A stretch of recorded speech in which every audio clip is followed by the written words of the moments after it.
a Birra Castello quella volta, no? Che poi è una storia, cioè, voi sapete come nascono le cose, c'è la crisi, scusate, una digressione, ma vedrete che la seguirete, è simpatica.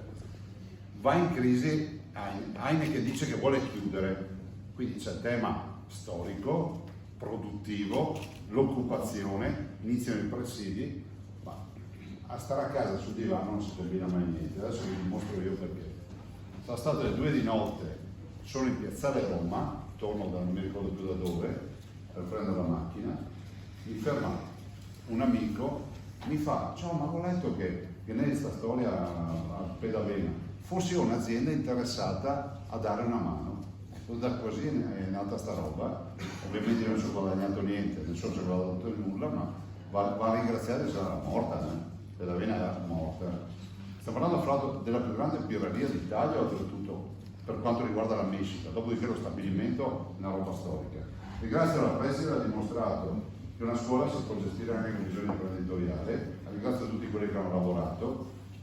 Vi dico semplicemente, se voi vedete la storia di questa scuola in particolare, c'è una prima prova 1864-1867 che poi fallisce, perché poi cerca di mettere in piedi, muore il fondatore e lì si va in parcheggio. Dopodiché riparte con Carpenè e Cerletti nel 1875. Questa è la scuola più vecchia d'Italia.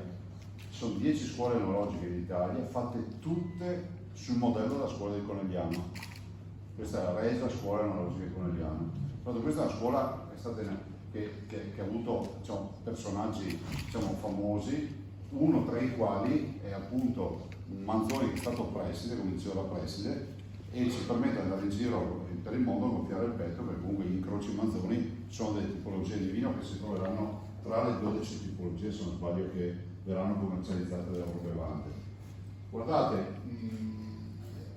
c'è poi non so più cantare il vino della scuola, no? Si dice morta l'enologia, no, l'enologia non è morta, poi continuano tutta una serie di cose che non si possono dire. Però l'enologia non è morta. Perché ve lo dico? Perché questa scuola è la fautrice di quello che è un fenomeno enologico unico nel suo genere a livello mondiale. Ma non ve lo dico perché siamo qui, no? C'era prima anche la senatrice Marchetto. È mondiale, abbiamo il Vinitali qua, la più grande mostra dei vini al mondo a Verona, non è un caso. E allora se riavvolgiamo il nastro della storia, vediamo che la scuola enologica dà vita a questo fenomeno enologico. Infatti Doge, in piena serenissima, perché parte da lì, dice: ma da quelle parti lì muoiono di fame, cerchiamo di fare in modo che inizino a coltivare la vite, perché così nasce la storia, no? Di questi territori. Morale qual è? Che l'Italia è il primo produttore mondiale di vini con 56 milioni di ettari. Il Veneto è la prima regione d'Italia con 11 milioni di ettari di 55 denominazioni. Noi abbiamo la più grande denominazione al mondo che è il Prosecco, come sapete. Adesso per tutti quelli che si agitano, il Prosecco di OCG, il Prosecco DOC e tutto quello che sapete, che è giusto definirli, però a volte comunemente si dice Prosecco, erroneamente, ma per fare anche breve, Conegliano Valdobbiadene di OCG, io lo posso dire visto che ho fatto queste robe.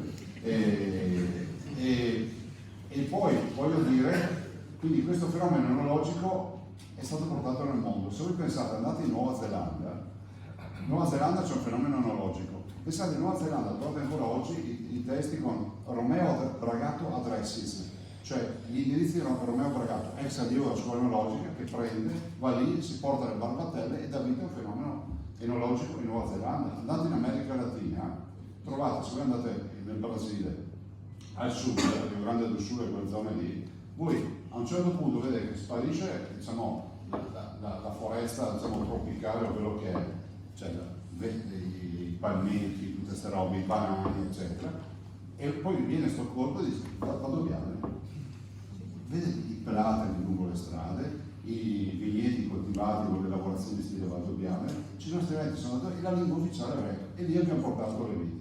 Insomma, se non ci fosse stata la scuola, questo paese non potrebbe vantare questo primato che ha, e quindi di quantità e di qualità.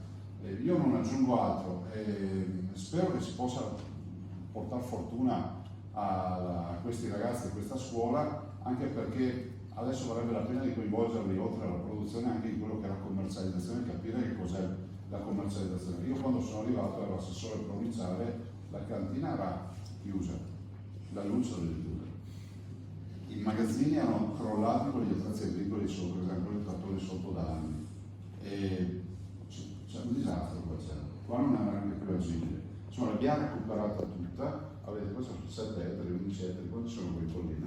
No, in totale abbiamo 14. Ma non solo collina questa, Non anche solo gli altri. I vigneti sono tutti stati rifatti. Pensate che quando sono stati rifatti a metà degli anni 90 tutti gridavano allo scandalo per il modello di lavorazione, che questo è un ritocchino. Oggi è il modello che va per la maggiore, cioè già allora i ragazzi potevano avere un vigneto totalmente meccanizzabile 30 anni fa, quando la gente pensava di andare a vendemmiare manualmente. Per dare un'idea di quanta innovazione c'è. Saluto l'università, siccome io ho fatto una battaglia per avere l'università ed è un nostro vanto, questa è l'unica scuola al mondo dove un ragazzo entra a 14 anni e ci esce con dottorato di ricerca che può andare a insegnare, cioè non esiste un modello al mondo. Quanti siete adesso nel campus? 1300 ragazzi. Quando io ho iniziato erano 400, stavano scappando tutti e quindi sono stati bravi, sono stati veramente bravi. Non aggiungo altro, grazie.